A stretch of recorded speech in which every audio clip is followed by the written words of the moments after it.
Perdana Menteri Israel tegaskan tidak ingin perdamaian dengan Palestina.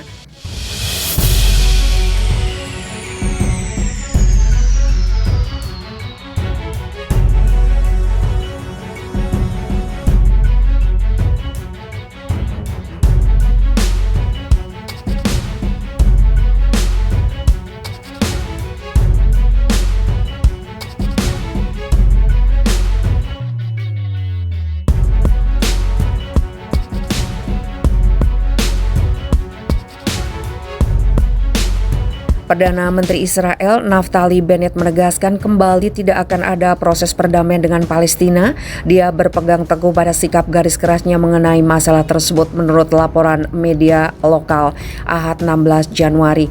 Bennett memberitahu Komite Urusan Luar Negeri dan Keamanan Knesset dalam beberapa hari terakhir bahwa tidak akan ada negosiasi dengan otoritas Palestina terlepas dari pertemuannya dengan Presiden Mahmud Abbas.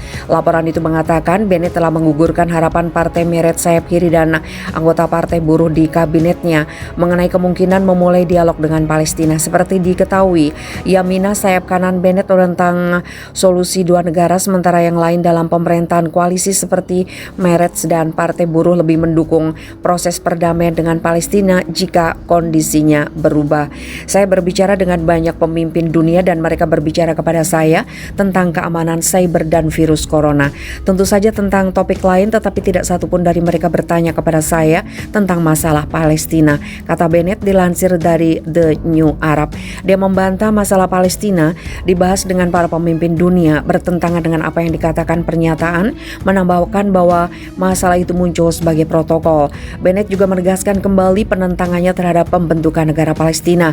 Saya tidak akan bertemu Abu Mazen, Mahmud Abbas, dan saya tidak akan berbicara dengan mereka yang mengejar tentara Israel di pengadilan kriminal internasional untuk kejahatan perang di Den Haag dan membayar gaji kepada teroris, katanya seperti dikutip selama rapat komite.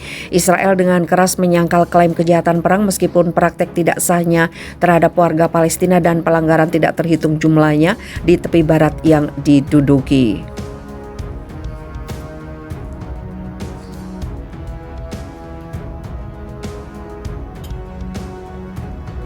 Di sisi lain, Konsul Jenderal Inggris di Yerusalem, Diane Corner, mengkritik upaya Israel mengusir keluarga Palestina di lingkungan Sheikh Jarrah di Yerusalem Timur.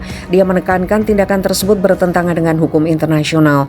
Penggusuran di wilayah pendudukan bertentangan dengan hukum humaniter internasional dalam semuanya kecuali keadaan yang paling luar biasa, kata Corner dalam sebuah pernyataan yang diunggah di akun Twitternya Senin 17 Januari dikutip laman kantor berita Palestina Wafa. Dia mengingatkan aksi pergusuran berpotensi memantik pertikaian. Inggris mendesak pemerintah Israel untuk menghentikan praktek semacam itu yang hanya akan meningkatkan ketegangan di lapangan, ujar Corner. Corner termasuk di antara diplomat Eropa yang menyaksikan bagaimana otoritas Israel hendak mengusir keluarga Salahiyah dari kediamannya di Sheikh Jarrah. Terdapat 12 orang termasuk 5 anak-anak yang akan menjadi korban pergusuran tersebut. Mereka pun berisiko kehilangan bisnisnya yang terletak persis di seberang konsulat Inggris di Yerusalem Timur.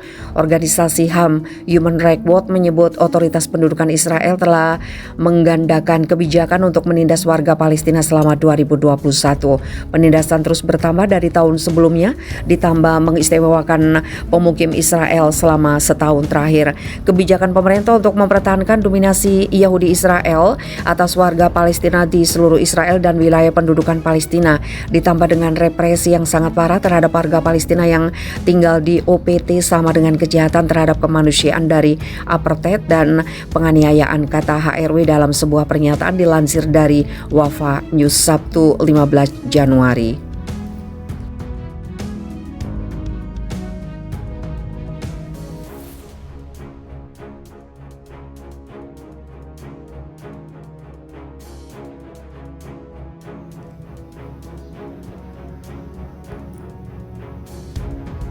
Tentara Yaman serang lokasi pertemuan milisi Houthi di Sada, Jenderal Yaman tewas.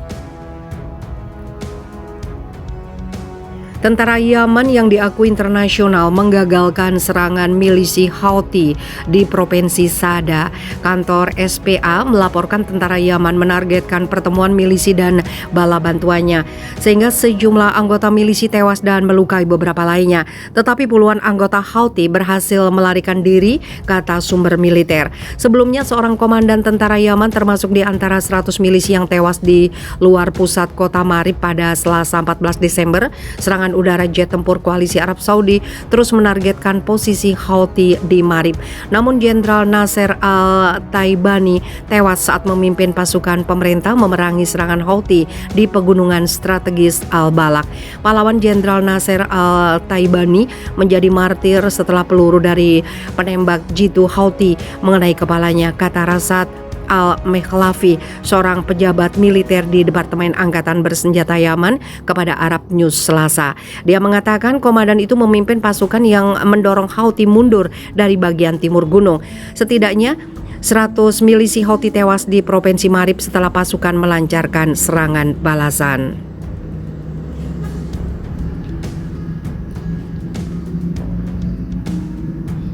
Milisi Houthi melakukan serangan langka ke Al-Balak setelah menembaki lokasi loyalis pada akhir pekan ini. Pasukan mengusir Houthi dari Al-Balak dan saat ini memerangi mereka di daerah gurun selatan Marib, kata Al-Mekhlafi. Dia menambahkan milisi Houthi telah memobilisasi pasukan elit untuk menguasai Al-Balak. Perampasan Houthi, bahkan sebagian kecil dari Al-Balak, akan menimbulkan ancaman serius bagi Marib, tegasnya. Milisi Houthi mulai menyerang kota Marib pada Februari 2022 dalam upaya menguasai bagian utara Yaman, termasuk ladang minyak dan gas kota, serta pembangkit listrik utama. Meskipun kehilangan ribuan anggota dalam pertempuran darat atau melalui serangan udara koalisi, Houthi terus meningkatkan serangan darat, bahkan terus meluncurkan serangan rudal dan pesawat tidak berawak di kota Marib. Komandan Yaman mengatakan milisi Houthi menerapkan serangan gelombang manusia. Eskalasi pertempuran di Marib terjadi ketika utusan PBB untuk Yaman, Hans Grundberg, pada Senin ke Muscat. Dia membahas upaya perdamaian yang ditengahi PBB untuk mengakhiri perang dengan pejabat Oman dan kepala perunding Houthi Mohammed Abdul Salam. Dia membahas cara-cara untuk mengurangi kekerasan di Yaman dan memulai dialog politik untuk mencapai penyelesaian yang komprehensif dan inklusif, tulis kantor utusan itu di Twitter.